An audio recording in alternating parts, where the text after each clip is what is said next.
Grace and peace from God our Father and from our Lord and Savior, Jesus Christ.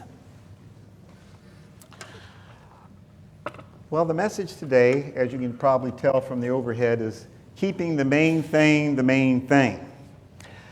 Today is Christ the King Sunday, and so the main thing for today is Christ is King. Seems like a rather straightforward answer. He is the King. He is the Alpha, the Omega, the beginning and the end of everything, is he not? However, oftentimes it seems like once we go out beyond these walls, something happens to us. Next slide, please. That happens to us.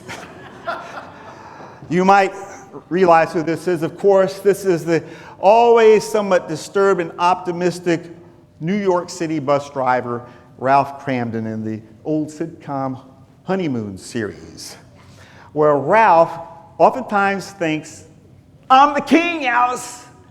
Eyes bulging, I'm the king. You are the servant. This is my castle. I am King Arthur. You are the servant of my castle, Alice.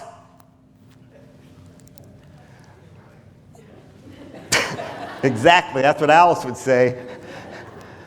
What happened here? Somehow we lost track of the main thing, haven't we not? We've lost sight. We have contracted, for lack of a better word, what I call Cramdenitis. And I want to keep that slide up here for a minute to explore exactly what is the nature of Cramdenitis. We see it exposed in a variety of situations. I can only speak for my generation, of course, the baby boomers. And I can share with you an occasion when I was on a cruise ship, and this was in the large dining hall, of course.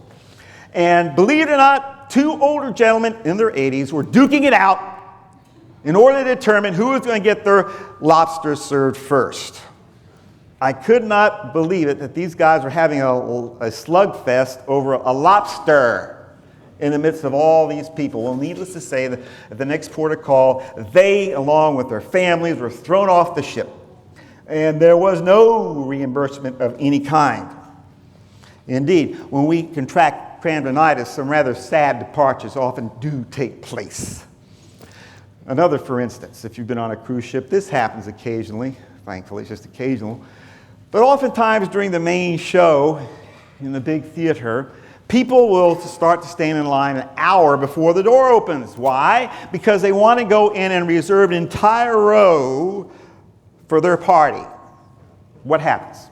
Moments before the curtain goes up, people are scurrying in to get a seat, and some of these folks, they're staving off these latecomers even though their party hasn't shown up yet. Cramdenitis. We forget, we are not the main thing. We are not the king. Cramdenitis happens wherever good manners and consideration for others goes right out the window.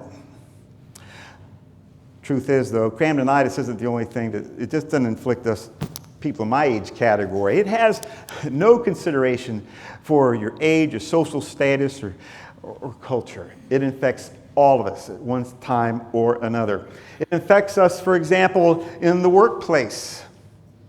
When it becomes evident that the top management and perhaps the investors take on a greater concern than, say, the employees and the customer. It takes place in government, where votes become more essential and important than the welfare of the world in our community. It becomes evident in schools. Cramdenitis hits there too when we start to bully others who are perhaps not as strong or able to stand on their own 2 feet. And yes, Cramdenitis even affects the organized congregation, where we become nothing more but, say, a private social club for those who think and look and talk like we do, as opposed to a rescue mission for the disenfranchised and those who've been marginalized. And here's another rather unsettling truth about Cramdenitis. It happens to all of us. A week ago this Saturday, I hate confessionals, but Ginger and I were at the varsity right before the Georgia Tech football game. You've been to the varsity, you know how crowded that place can be. Man, I staked out my table. This is mine. I'm the king here. Okay, so you over there in the wheelchair, at least you got a place to sit. But I'm going to take my time and I'm going to enjoy this chili dog for as long as it takes. I'm king. It happens. Truth be known, as I think all of us are aware, Cramdenitis is also rather depleting and, in the final analysis, not very satisfying. There's got to be a cure. And the good news is, there is. How do we overcome Cramdenitis? Let's show the next slide. We begin by making the main thing the main thing. And as you can notice, here we got little Billy grown up now, who's finally got his act together. He understands that the center of life, as we read in our Colossians passage, the center of life is what? Yeah, you see that figure in the kneeling posture with the crown, but beside it, of course, is the Bible. We do not worship the Scriptures, do we? No, we don't, but we worship the one to whom the Scriptures point, and that's what we're invited to do, to look at the Scriptures and to examine the footsteps that God left on planet Earth, right? And the footsteps upon examination inform us that his Son, Jesus Christ, came in this fashion. A fashion that was identified, and I got a little Bible study for you, by the way. You'll notice these passages I'm about to share with you are all in your bulletin. The passages of his baptism in Luke. It's also in Matthew and Mark. In Luke 3, the words from heaven said, "This is my beloved Son, in whom I am well" what? Pleased. Now, many of us, we've heard that over and over again and probably, haven't really given it much thought. But if you were living in that era, those passages would hit you like a hammer. "This is my beloved Son" is a coronation psalm. Everyone knew it because that's the psalm that was used whenever a king was crowned. And in an era when Herod the Great was king, that could be a rather dangerous statement to make. "In whom I'm well pleased" comes from Isaiah's servant song, Isaiah 42:1. Servant song. Servant song, coronation psalm. One says he's a king, the other says he's a servant. He is a servant what? King. This kind of Messiah was not what the people were anticipating. They were expecting a king, like David of old, a warrior king, not a servant king.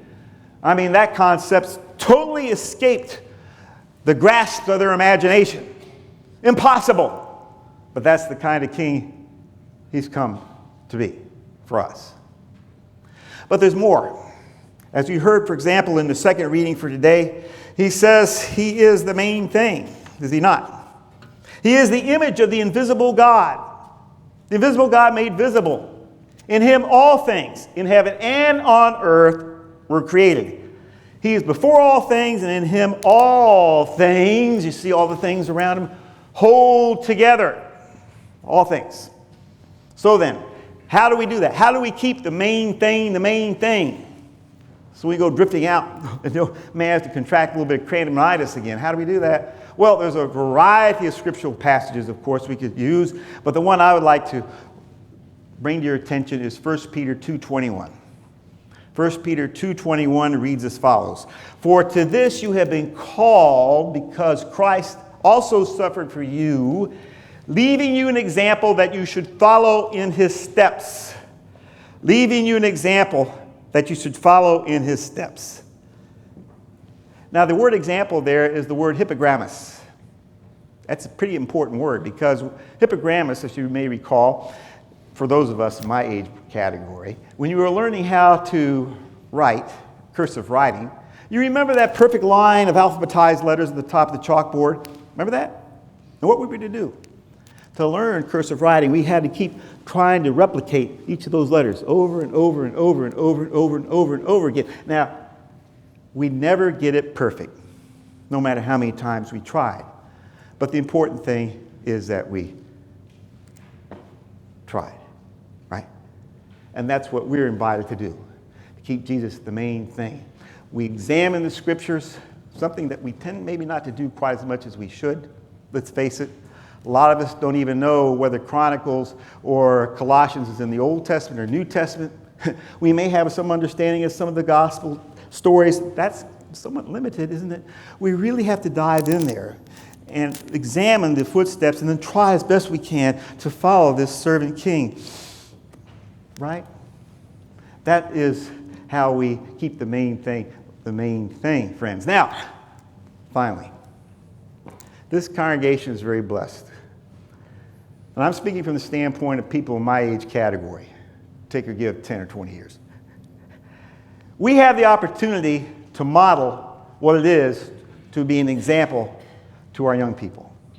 And I think young people in the inclusive sense of the word, as maybe we saw a little of earlier this morning. We have an opportunity to model this example in the government, where we adopt policies and promote policies for the betterment of all humanity. We have an opportunity to model this example in school. You see the diploma, to exercise this good gray matter that God has put between our ears so we can be faithful in our servanthood. We have an opportunity to model in the kind of food we ingest, to take care of our bodies. And I'll have to say, I could improve in that department, especially after yesterday having that Euro sandwich down there at the Euro Village. We also have an opportunity to be an example to our younger generation and our families by building up our adults, our families, so that they can model for their children what it is to be a person of faith. We can do it also, as we heard, in stewardship. The utilization of money. What is money? Money is nothing more, think of it this way. Money is a transformation of your life in a storageable, exchangeable form. It's not just simply a dollar bill or this or credit card. It is the transformation of your life in a storageable, exchangeable form to be used to build others up. Yes, even in sports. Who'd ever thought? You think sports is a place you go out and obviously you try to win, but the important thing is to utilize, again, these limbs that you've been loaned by God in a way that makes them effective in reaching out to others. And also in the workplace, where we model it by producing goods and services to people and helping them to grow in every sense of that word. And finally, in the organized congregation, such as this one, we model it by allowing ourselves to be the visible expression of the invisible God on earth. Now, truth be told, cramdonitis, as we've seen, is something we fall to from time to time. In keeping the main thing, we know right from the get-go that we're not going to get it right. Not every time. That's the reason we have confession. But the important thing, dear friends, if you remember anything, is just to keep trying.